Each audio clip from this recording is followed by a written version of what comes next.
சொல்வன்மை.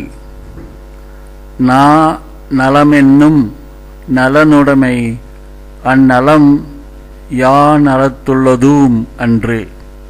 சொல்வன்மைக்கு உள்ள சிறப்பு வேறு எதற்கும் இல்லை. எனவே அது செல்வங்களில் எல்லாம் சிறந்த செல்வமாகும். ஆக்கமும் கேடும் அதனால் வருதலால் காத்தோம்பல் சொல்லின்கட் சோர்வு. ஆக்கமும் அழிவும் சொல்லால் ஏற்படும் என்பதால் எந்த ஒரு சொல்லிலும் குறைபாடு நேராமல் கவனமாக இருக்க வேண்டும். கேட்டார் பிணிக்கும் தகையவாய் கேளாரும் வேட்பமொழிவதாம் சொல். கேட்போரை கவரும் தன்மையுடையதாகவும் கேட்காதவரும் தேடி வந்து விரும்பி கேட்கக்கூடியதாகவும் அமைவதே சொல்வன்மை எனப்படும். திறனறிந்து சொல்லுக சொல்லை அரணும் பொருளும் அதனினூங்கில். காரணத்தை தெளிவாக அறிந்து ஒன்றை சொல்ல வேண்டும்.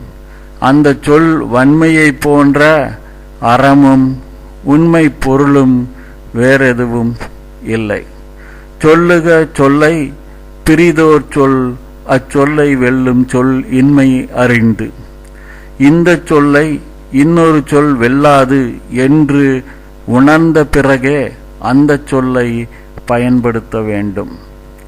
வேட்பதான் சொல்லி பிறர் சொற்பயன் கோடல் மாட்சியின் மாசற்றார் கோள். மற்றவர்கள் விரும்பி கேட்டு உணரும்படியாக கருத்துக்களை சொல்வதும் மற்றவர்கள் கூறும் சொற்களின் பயனை ஆராய்ந்து ஏற்றுக்கொள்வதும் அறிவுடையார் செயலாகும். சொலல்வல்லன் சோர்விலன் அஞ்சான் அவனை இகழ்வெல்லல் யார்க்கும் அரிது. சொல்லாற்றல் படைத்தவனாகவும் சோர்வு அறியாதவனாகவும் அஞ்சா நெஞ்சம் கொண்டவனாகவும் இருப்பவனை எதிர்த்து எவராலும் வெல்ல முடியாது.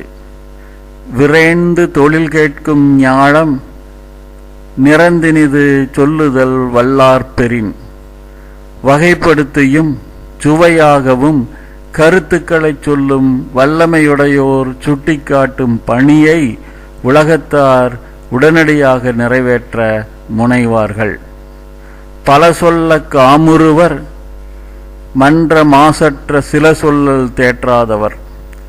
குறையில்லாத சில சொற்களை கொண்டு தெளிவான விளக்கம் தந்திட இயலாதவர்கள்தான் பல சொற்களை திரும்ப திரும்ப கூறிக்கொண்டிருப்பார்கள். இன ரூழ்த்து நாரா மலரணையர் கற்றதுணர விரிந்துரையாதார். கற்றதை பிறர் உணர்ந்து கொள்ளும் வகையில் விளக்கி சொல்ல முடியாதவர் கொத்தாக மலர்ந்திருந்தாலும் மனம் கமழாத மலரை போன்றவர்.